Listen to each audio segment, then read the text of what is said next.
Today on Locked On Red Wings, Elvis Merzlikins wants out of Columbus. Should the Red Wings go after him? You're Locked On Red Wings, your daily podcast on the Detroit Red Wings. Part of the Locked On Podcast Network, your team every day.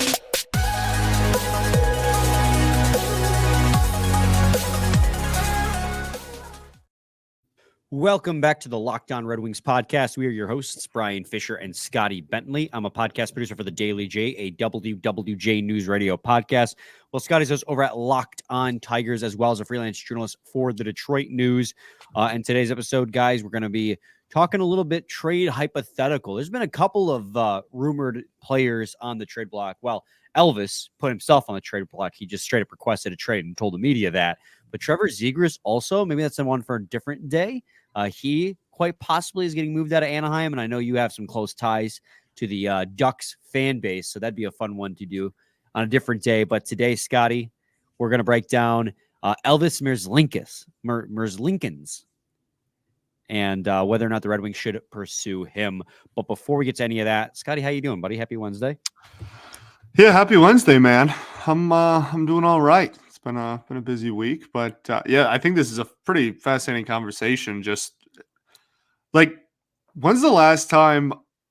Well, I mean, we can get into it, but it feels like a lot of people over the last lot of years have played for Columbus and then been like, "Please trade me." You remember the Pierre-Luc Dubois thing? That saga. That was, I think, more of a Tortorella thing than it was like a Columbus thing, I guess. But remember Artemi Panarin? Yeah, dude. The list kind of goes on and on. It's wild. It does. And Elvis is just the latest in the long line of players that want to be out of the Columbus metropolitan area, out of the city. It's a team that is, again, looks like they're just going through a perpetual rebuild. They had one good year, it felt like, with Artemi Panarin, where they ousted the Tampa Bay Lightning, and after that, it just fell apart again. And they've had, the crazy part is they've had really nice pieces. They just continue to struggle to put it together on the ice. I'm still baffled that Jarmo Kekalainen still has a job as general manager of the Columbus Blue Jackets, but that's a whole different conversation. And if you want to hear a breakdown on the Columbus Blue Jackets, go ahead and listen to Locked On Blue Jackets. Jay, their host, is fantastic. And if you like British accents, you get that Jay as well. Rocks. Jay does rock. But Scotty, just to give a little bit of background on Elvis Merzlikins, he's 29 years old. He has a save percentage this year of 906, a career save percentage of 906 as well. He's in the second year of a 5-year deal that pays him $5.4 million. If you're a Red Wings fan, you are well versed in the fact that the Red Wings have had goaltending troubles. Now, as of late, Alex Lyon has been stellar. One of the top 10 goalies in the league to this point in his limited playing time, 13, 14 games. But at some point, you expect him to maybe come back down to earth a little bit. He has a tendency to go on hot streaks. We have asked the question, is this a hot streak or is this him? We don't know yet. But one thing we do know is across his first 4 or 5 years, Elvis Merzlikins has been more consistent than Alex Lyon, and this team's big question mark still persists. Who is their starting goalie? Scotty, would you trade for Elvis? Well, I feel like that's a pretty simple. It's a pretty simplistic way of looking at it. I mean, if I could get him for relatively cheap, I would and not feel too bad about it. This is again, obviously, an organization that over the last 3 years, the Red Wings have just struggled to find any consistency in net.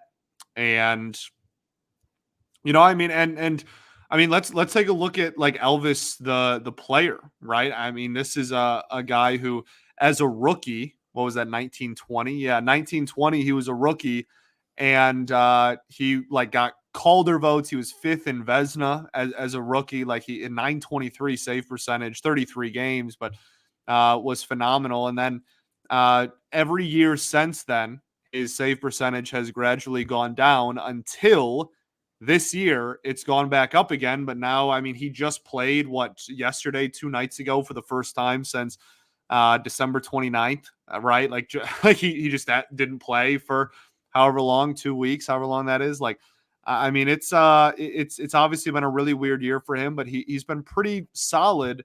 It's just, I mean, in last season he had an 876, right? I mean, it's not like it's some like guaranteed guy. He's 29 years old, which goalies are weird, age it matters for some of them, doesn't matter for some of them, who knows? But I'm totally not opposed to it. I'm trying to think of the return that Columbus would ask for on top of the, like you said, guaranteed consistency that you would want out of somebody that you were going to give up assets to acquire. And I'm not like, I don't know, 100% sure that that's where that lies. But obviously, if I got notification tomorrow that it happened, I'm not sure I'd be, upset about it either. Yeah, I mean, that's what it comes down to, right? Yes, depending on the cost. That's usually what these hypotheticals come to after my long-winded setup, right? Is, depending on how much the Red Wings would have to pay would determine whether or not I'd be okay with it. Now, obviously, the Red Wings are carrying 3 goalies right now, so you have to imagine at least one of those goalies going back the other way. With Ville Husso, you would think that, or James Reimer on an expiring contract, one of those 2 goalies would go back the other way. Columbus clearly not going to make the playoffs this year, but this is also a rebuilding team, and this is not a rental player in Elvis Merzlikins. Now, he's not on a cheap contract either, right, but he is playing above league average as a goalie this season on a bad Columbus Blue Jackets team. So if you're the Blue Jackets, and granted, Steve Yzerman loves to play hardball, right?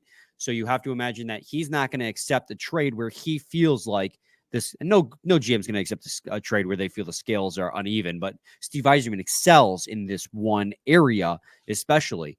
So you're thinking you have to send at least one goalie back the other way. And then this is a Columbus team that is rebuilding. They're going to want a prospect or a higher end draft pick back in return just because of the tenure you still have with Merzlikins when he comes to Detroit. I mean, another 3 years after this. So, but you can also use that cap hit to leverage maybe trying to wiggle out of some of the that's return. The thing about people that publicly request trades, man. You are taking a lot of leverage out of the organization that you're in's hands, especially when you're not on an expiring deal like Elvis is. And they're not even close, right? Like you have years left on this deal. You have really done your front office a number. That is definitely a big thing. And he has a 10-team no trade list. Right. So by doing so, he has taken the leverage completely out of Columbus's hand. So in a normal situation, what I would just stated probably would have come to fruition. I think one goalie going back the other way is just a guarantee with how the roster situation would have to work. But what they are going to get back in return, what they feel is fair value, they're not going to probably get, because Elvis, with a 10-team no trade list, has very publicly stated, I don't want to be here anymore. And that means that Columbus does not have the leverage. So there is a formula here for a Steve Yzerman theft job. But does he, and this is a question for segment 2, Scotty, does he fit the timeline of the Detroit Red Wings? And that's an interesting conversation too. Let's have that in segment 2 of Locked On Red Wings. Stay tuned. It's the halfway point of the Red Wings season, and they're right in the mix for the standings. First in the wild card, last I checked. A couple more games played than a few other teams, but nonetheless, they have their destiny within their grasp.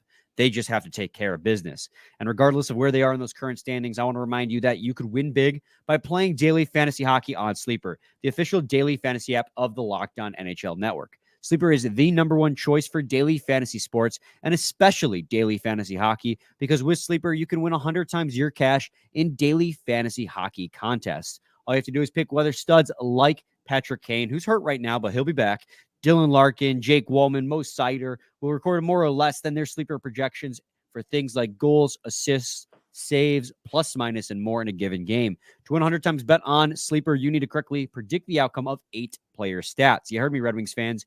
you can win 100 times your money playing daily fantasy hockey with Sleeper. So start paying attention and nail your picks so you can start winning big. Use promo code LOCKEDONNHL and you'll get up to $100 match on your first deposit. Terms and conditions apply. That's Locked On NHL. See Sleeper's terms of use for details and locational availability. Segment 2, Locked On Red Wings podcast. Scotty, I proposed the question before we went to break of whether or not Merzlikins fits the Red Wings timeline. And that might be like a no duh. They need a starting goaltender now because they're trying to make a playoff push. But you also have to look at what's in the Red Wings system. And would that at all put you off on maybe bringing in a guy with another 3 years left when you're hopefully getting some of those guys in the pipeline in a couple of years? No, not even remotely. Not even for a half of a second.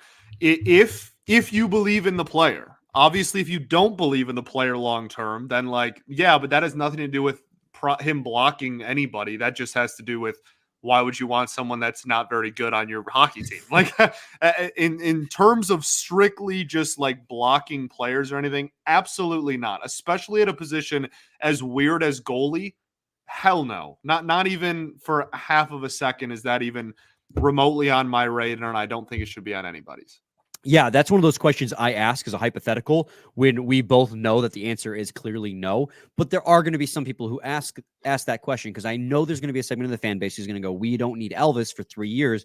Kosa or Trey Augustine is going to be here, sooner rather than later. I don't necessarily believe that's true, but there are, I'm sure, people out there who think that. And even if that is the case, and Sebastian Kosa, who's as the season, just like he did with the Toledo Walleye, as the season's going on with the Grand Rapids Griffins, is getting better with each consecutive game. Even if he does make his NHL debut sometime next year, the chances of him taking over the reins as starter from someone like Elvis is pretty slim. And that's the thing too, right, Scotty? Like we're talking about if the Red Wings are ready to take that leap to be playoff contenders, I mean, you need somebody in net right now with a track record of success who can take you to that next level. Now, I'm not trying to imply that Merzlikins has the proven track record, right? And that he can take them to the next level. Conversations, yeah. But he has obviously a much more proven track record comparative to a guy like Sebastian Kosa, who's still unproven. I do think, you look at what he's done with Columbus, and it's better than what Ville Husso did with St. Louis, because Ville Husso came from a very sheltered, very strong defensive system with the Blues. Columbus has had a couple of good years there, but these last couple of years, this year especially, it's not a very good team. And he has an over league average save percentage in 20-some games. This is a goalie who, while not being one of the best in the league, still has a goal saved above expected of about 7. Now, that's a cumulative stat. So, but that proves that he is saving more goals than letting in through his start. Positive. Yes, it's a positive. He wants to be a starter. That's the big reason why he requested a trade. He said, I am a starter. So if he comes to Detroit, you have to give him starter caliber minutes. You have to give him the 50-30 split.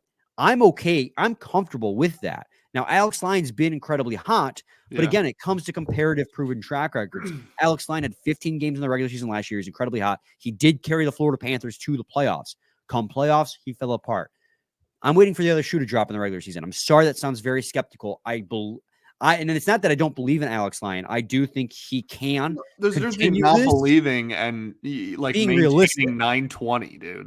You can you can expect a little bit of regression and not and still believe in him going out there every night, which I think where both of us are at. Elvis is it's a really weird scenario, man. He's proven that he can be he's proven that he has.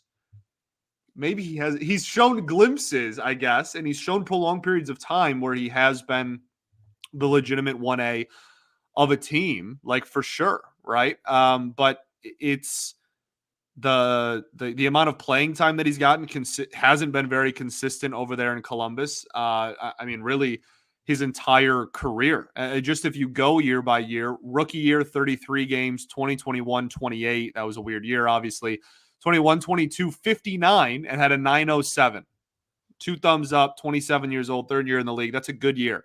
Last year, 30 games of 876. This year, 24 games of 906. And that 90, that's a strong 906. I always Correct. want to just Yeah, remind people. absolutely. And we talk about how goaltending's down around the league and whatnot. Like that he's obviously having a really solid year this year. And then on top of that, again, just beat, who is it, Vancouver? And it's the first game he's played, again, literally since like almost Christmas. So like he's obviously had a strong year this year and still has years left on the deal, etc. He could be Maybe I just have trust issues with the last like few goalies that we've like brought in. But I do think there's something to be said for like, okay, we're taking guys that have shown we're bringing in guys that have shown glimpses of it, but really haven't ever been like fully just given the keys and taken a top. And Elvis more so probably than like Ned and Husso did before the Wings got them, almost assuredly, actually. Again, had a full season under his belt, has been solid this year, etc.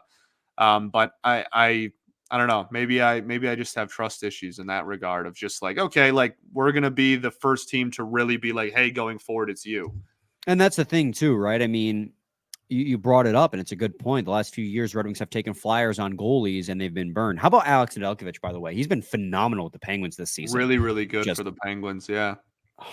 It makes you wonder a little bit about maybe the Red Wings goaltending systems, but that's a conversation for a different day. Yeah. I mean, Ville Husso is trending not to get re-signed. I mean, let's just say it like the way it is. I mean, he's got what, an 883 save percentage, something along those lines. Yeah, man, double check on that. He had a sensational first 2.5 months with the Wings, and ever since then, it's been streaky at best. Which 893 is a almost the exact same thing that happened to Ned. Yeah, and he's making $4.75 million a year. You're obviously paying a little bit more for somebody like Elvis, but somebody who's been consistently better on a worse team. Right, and that's my point. Is like I wasn't trying to compare apples to oranges. Like Elvis has had more of a track record than either of those two guys did before they were Red Wings, right? And had a little bit more. Maybe track record's not the right word, but had more experience being the 1A. Elvis has done that, even if it was just like really 1 year. He has at least done that at some point in his career and had a pretty good year that season. It's one of those things where it would be a gamble, man. It would be a gamble, and you can't make a great team without taking a couple of those. But you best be right. You bring in Merzlikins. You got Lyon for 1 more year because that's a 2-year deal. Next year, you have a duo of Merzlikins and Alex Lyon. You have your 1A in Elvis Merzlikins and your 1B in Alex Lyon. You get a 50-30 split in the starts. You're looking really solid in net because it's going to be behind a better defense for Elvis. So his numbers hopefully will bounce back up again. It's always a gamble when you get a goaltender because they're always such head cases. And then, near the end of that year, maybe Sebastian Cossa will be ready. You might see him a little bit towards the end. If not, the year after that, 2 years from now, then you have Cossa and Merzlikins. Kossa's really coming into his own right at the end of Merzlikins' contract, and then boom, you're off to the races. Now that's clearly best case scenario. There's no guarantee that'll ever happen because life does not work that nicely. But it's a fun thought to have, especially when this team so desperately needs consistent goaltending. Again, Alex Lyon in 14 games has been lights out. He's been stellar. 922 save percentage, top 10 in the league among goalies who have had 500 or more minutes. 500 or more minutes on the ice. Man. But like even if you are the biggest Lyon believer on the planet, you know what? He's sustaining this. He's winning Vezina, right? Like even if you're the biggest Lyon believer there is, just in today's day and age of hockey, you need to, like you do. That there is the days of, it's very, very few and far between the list of teams that kind of go through everything with just one guy for a majority of the year, all the year. Like you need two. And for a team that has been so unstable, I do understand the appeal big time of trying to gain a little bit of stability in net with it. So yeah, I really don't hate it. I know it's really like easy to just be like, oh, if the price isn't too high, like that, you can kind of say that about any trade, and I Right. fully For understand the that. right price. Right. But I think that this one in a vacuum is just such a fascinating kind of back and forth because it could work out really well. It could work out really poorly. There's a lot of teams that need goalies as well, which doesn't help the Wings, right? That can only mean his market would be better, right? Goaltending being down makes his market makes his price tag go up. So like that's another factor in it as well. One problem, Scotty. Ville Husso has another year after this one. Oh, I mean, so sure, I don't think that like they have flexibility in that. Yeah. In my eyes, they like Lyon is on a 2-year deal that's very expendable. Reimer's on a 1-year deal. Husso's on this year and next year. Like, sure, that whatever. Like that doesn't really change any of this conversation for me whatsoever. They have the flexibility to do this in net if they really wanted to. Yeah, and best case scenario, you're sending Ville back the other way as the goalie going back the other way because they're Sure. going to want somebody to try and lock Yeah, it they're down. gonna want a body. Yeah. Yeah. So, anyways, let's take a quick break. When we return, we're going to preview the Florida Panthers game. So stay tuned to segment 3 of Locked On Red Wings. Got to talk to you guys today about eBay Motors. Passion, drive, and patience. What brings home the winning trophy is what also keeps your ride or die alive. eBay Motors has everything you need to maintain your vehicle and level it up to peak performance. From superchargers, roof racks, exhaust kits, LED headlights, and more, whether you're into speed, power, or style, eBay Motors has got you covered. With over 122 million parts for your number one ride or die, you'll always find exactly what you're looking for. And with eBay Guaranteed Fit, your part is guaranteed to fit your ride every time or your money back. Because with eBay Motors, you're burning rubber, not cash. With all the parts you need at the prices you want, it's easy to turn your car into the MVP and bring home that win. Keep your ride or die alive at ebaymotors.com. Eligible items only, exclusions apply. eBay Guaranteed Fit only available to U.S. customers. Segment 3, Locked On Red Wings podcast. Scotty and I are about to preview the game against the Florida Panthers. Red Wings riding a 6-game point streak, 2 wins in a row. Florida Panthers having lost back-to-back games. And they're second in the division, and they're second in the division by quite a large margin last time I checked. It's not necessarily even close. I think they're about 10 points up on the Detroit Red Wings, who are sitting 4th in the Atlantic Division. Pulling that up real quick for you guys just to make sure 57 points for the Florida Panthers. The Detroit Red Wings at 4th at 49. This is a Florida Panthers team that, Scotty, you and I both predicted would have a bounce-back season because they had a huge shakeup to their roster and behind the bench last year, and it took them a while to figure it out. Ended up going all the way to the Stanley Cup final as the 8th seed, but this year we thought they would kind of carry that momentum in, and they absolutely have. They've been on a heater. They've been phenomenal. Carter Verhaeghe is him. This is a really good hockey team, and it's just another domino in this gauntlet of talented hockey teams the Red Wings are facing in the month of January. Yeah, man, this is, last year, I feel like the narrative around the Panthers was, especially in the postseason, was carried by incredible goaltending and then carried a little bit by some stellar play offensively as well. And now they're at a point where they are just a well-oiled all-around kind of like machine. This is a very, very talented and very, very good hockey team. They are 8-1-1 in their last 10. They're 27-13-3 on the year. The only thing that the Wings, it looks like on like team stats that the Wings are better than them in is just goals scored a game. The Wings obviously have had a pretty good offense this year, top 5, top 6 offense, just in pure goals scored.